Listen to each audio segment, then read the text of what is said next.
Il est 9h11 et Louis Azaïs, expert bourse TV Finance, nous a rejoint en plateau. Bonjour Louis. Bonjour Nicolas, bonjour à tous. Alors quels sont les market movers que nous allons suivre aujourd'hui?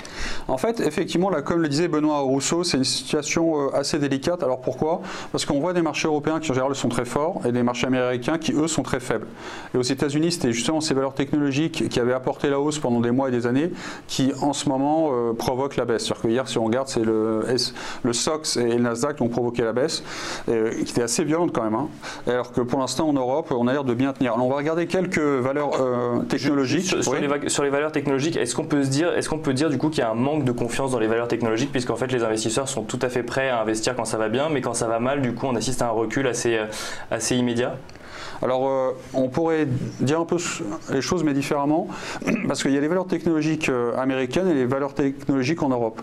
En fait, les valeurs technologiques américaines, la hausse a été délirante. C'est-à-dire que certaines actions ont été multipliées par 10 pratiquement depuis quelques années. Donc, ce n'est pas vraiment un manque de confiance, c'est juste que la valorisation en fait, elle devient complètement délirante. Surtout quand on voit tout ce qui se passe avec Tesla, ils essayent de faire leur voiture, et puis on voit que pour l'instant, les voitures, ça ne marche pas beaucoup. Quand on voit le salaire qu'il est en train de se fixer. Donc, les gens sont en train de se dire, enfin pas les gens, les investisseurs, qu'on est peut-être en train de faire comme en 2000. C'est-à-dire qu'on est en train de faire à nouveau une bulle technologique, mais pas forcément sur les biotechno, mais sur tout ce qui va être Facebook, Apple, etc., Tesla. Et en fait, ce sont de bonnes valeurs, effectivement, mais la valorisation est un petit peu excessive. Et en plus, ce qui arrive sur les valeurs technologiques, c'est que maintenant Enfin, c'est l'excuse peut-être, c'est que le régulateur arrive, commence à mettre des lois un petit peu dans tout ça, et peut-être que ça... Du coup, tout n'est plus permis. Et exactement, donc ça provoque... voilà.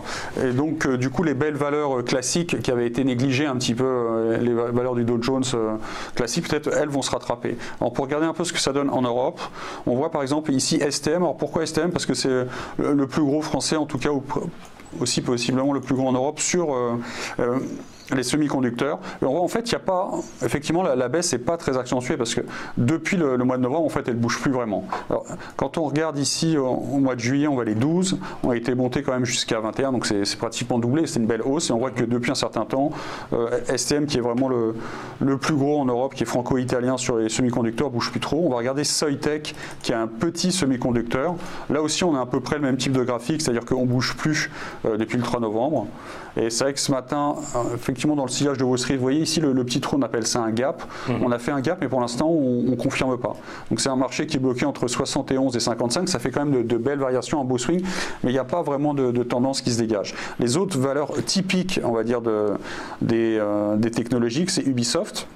Ubisoft, c'est vraiment, en France, aussi une valeur typique. Et on voit qu'elle non plus, elle n'a pas trop, pour l'instant, marqué il n'y a pas vraiment de correction. On a du mal à dépasser le plus haut historique, ici la zone est 72. On a corrigé un petit peu, mais pour l'instant, il n'y a pas vraiment de risque. Après, vous parliez de... Ce qui a fortement baissé hier, c'était le pétrole. Le pétrole à monde WTI, le Brent, ils ont perdu 3% hier. Donc on va regarder un petit peu ce qui se passe sur Total. Pour l'instant, Total, elle n'est pas atteinte non plus. Donc il y a vraiment une opposition un petit peu... entre les marchés américains et les marchés européens. Alors, quelle pourrait être l'explication? Ça pourrait être une rotation sectorielle. Qu'est-ce qu'on veut dire par rotation sectorielle? Pas une rotation sectorielle, une rotation géographique. Peut-être que les gérants ils vont vendre un petit peu les États-Unis, prendre leurs bénéfices sur les États-Unis et essayer d'investir en Europe. Mais c'est ce genre de configuration qui est plutôt rare. En général, les Européens font toujours moins bien que les Américains. Mais là, c'est vrai qu'il y a quelque chose qui est en train de se passer. Depuis un certain temps, enfin, depuis le début de l'année, j'ai l'impression que c'est les marchés européens qui tiennent mieux le choc que les marchés américains. Donc ça veut peut-être dire que dans ces cas-là, les investisseurs, enfin les gérants ne sont pas forcément très baissiers. Ils disent plutôt, excusez-moi, ils se disent plutôt que le marché américain est surévalué, comme en marché européen, il y a un petit peu de potentiel. Alors après, il faut voir secteur par secteur. Les banques en Europe en ce moment, elles sont fragiles un petit peu. Pourquoi? Parce que il n'y a plus trop de hausse de taux. Parce qu'en fait, quand ça va mal, il y a le flight to quality, et donc les gens vont aller vers les obligations. Donc par exemple, si on regarde les marchés obligataires, le Bund et le Bubble, en fait, les marchés obligataires allemands se comportent bien, et ça, du coup, ça fragilise un peu les banques. Donc, il faudrait peut-être, dans ce cas, rechercher peut-être les utilities.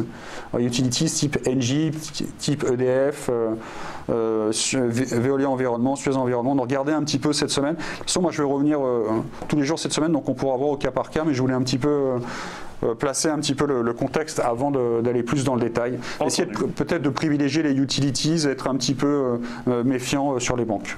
Voilà. Des tendances du coup à suivre toute la semaine avec vous. Louis Azaïs, donc je rappelle que vous êtes expert bourse chez TV Finance.